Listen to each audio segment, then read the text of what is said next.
melainkan karena ketenangan dan keindahan yang dirasakan banyak warga Jepang yang mendengarnya untuk pertama kali. Muslim di sana bukan hanya dari imigran, tapi dari hati warga Jepang sendiri yang telah menemukan makna baru dalam hidupnya. Coba bayangin ini, di negara yang terkenal super sibuk, kereta datang tepat waktu sampai hitungan detik, orang-orang jalan cepat, kerja cepat, hidup cepat. Tiba-tiba, jam 6 sore, di depan sebuah masjid kecil di Tokyo, orang-orang berhenti. Ada yang berdiri rapi, ada yang senyum sambil bawa kotak makanan, ada yang bukan Muslim tapi ikut antre. Dan kamera TV Jepang merekam semuanya.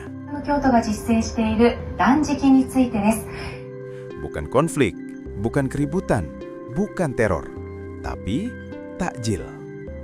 Inilah momen ketika media Jepang pelan-pelan menyadari Islam yang kami lihat di berita internasional ternyata beda dengan Islam yang kami lihat di depan mata. Jepang itu negara minoritas Muslim. Mayoritas warganya bahkan nggak familiar sama konsep puasa. Buat mereka, makan itu bukan sekedar kebutuhan biologis. Makan itu budaya. Makan itu kebersamaan. Makan itu etos kerja. Jadi ketika media Jepang melihat orang-orang Indonesia tetap kerja keras, tetap senyum, tetap disiplin, padahal seharian gak makan dan gak minum, mereka bingung. Kenapa kalian menyiksa diri? Itu pertanyaan jujur yang sering muncul. Dan jawaban dari Muslim Indonesia bukan jawaban doktrin. Jawabannya sederhana. Kami puasa bukan karena disuruh, tapi karena ingin. Ingin belajar menahan diri, ingin belajar bersyukur, ingin merasakan gimana rasanya hidup tanpa kemudahan. Dan jawaban sesederhana itu pelan-pelan bikin warga Jepang diam. Di liputan TV lokal Jepang, ada satu momen kecil, tapi dampaknya besar.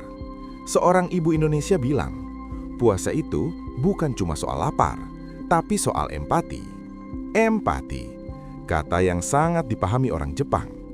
Ketika dijelaskan bahwa puasa itu latihan buat memahami penderitaan orang lain, buat sadar bahwa makanan itu nikmat bukan hak mutlak, reaksi warga Jepang berubah. Mereka mulai mengangguk, mulai mikir, mulai membandingkan dengan filosofi hidup mereka sendiri. Konsep gaman, bertahan dalam kesulitan. Konsep omoyari, empati pada orang lain. Dan di titik itu, Islam gak lagi terasa asing. Islam terasa manusiawi. Lalu datang momen yang paling viral. Takjil gratis. Di Jepang, memberi sesuatu ke orang asing itu bukan hal umum, tapi Muslim Indonesia justru mengundang tetangga non-Muslim. Dan bukan sekedar kurma, yang disajikan itu rendang, sate, klepon, kue talam. Dan disinilah TV Jepang mulai tersenyum. Ada mahasiswa dari Korea, Cina, Singapura ikut antre takjil. Ada yang datang bukan karena lapar, tapi karena penasaran. Fenomena yang mereka sebut war takjil di Jepang. Dan yang paling lucu, menu Indonesia sering jadi yang paling cepat habis. Padahal masjid juga nyediain makanan dari Uzbekistan, Malaysia, Turki. Ini bukan soal rasa doang, ini soal rasa diterima. Di bagian ini, nada liputan berubah. Media Jepang mulai pakai kata-kata seperti hangat, ramah, penuh perhatian. Bukan radikal, bukan ekstrim. Dan pelan-pelan, cerita mu'alaf mulai muncul. Bukan karena debat, bukan karena dipaksa, tapi karena melihat langsung, kalau ajarannya bikin orang sebaik ini, mungkin ada sesuatu yang indah di dalamnya. Dan ini penting, karena persepsi itu bukan dibentuk oleh kata-kata, tapi oleh pengalaman emosional. Sekitar 230.000 Muslim di Jepang, data akhir 2020, dan warga Indonesia jadi salah satu kelompok terbesar.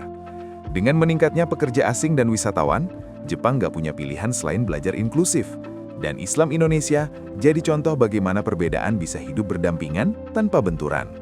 Nah, dari situ, kita masuk ke bagian yang mungkin justru bikin banyak orang Jepang terdiam, lalu berpikir ulang tentang Islam.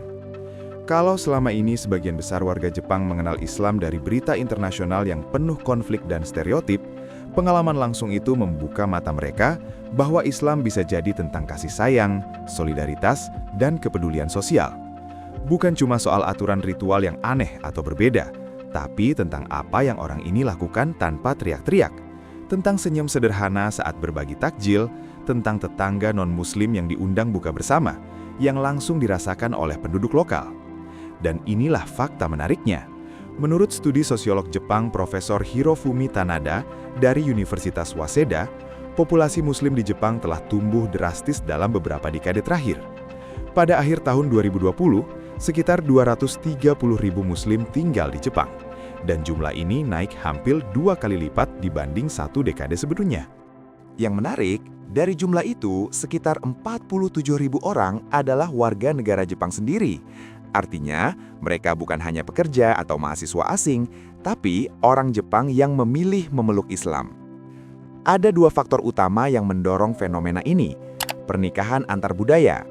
Banyak warga Jepang yang menikah dengan pasangan muslim, dan beberapa di antaranya akhirnya memilih Islam sebagai jalan hidup mereka.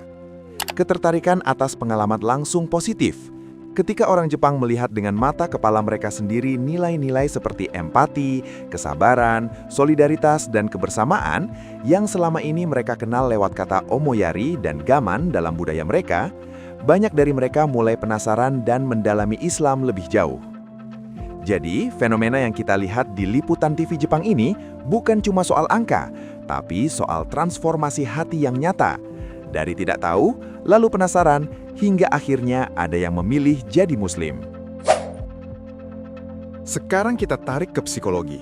Dalam psikologi sosial, ada teori kontek hipotesis. Intinya sederhana, prasangka akan berkurang ketika orang dari kelompok berbeda berinteraksi langsung dalam situasi yang positif dan setara. Bukan lewat berita, bukan lewat media sosial, tapi lewat kontak nyata. Takjil gratis, senyum, obrolan kecil, itu semua menciptakan asosiasi emosional baru. Otak manusia bekerja lewat pengalaman, bukan slogan. Dan itulah kenapa Islam yang diperlihatkan lewat kasih sayang jauh lebih kuat daripada Islam yang dijelaskan lewat debat.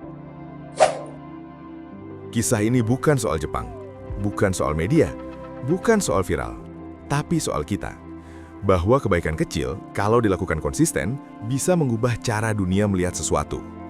Islam gak butuh dibela dengan marah. Islam cukup ditunjukkan. Dan Muslim Indonesia di Jepang sudah melakukannya. Dengan sederhana, dengan manusiawi, dengan indah. Tulis pendapat lo di kolom komentar.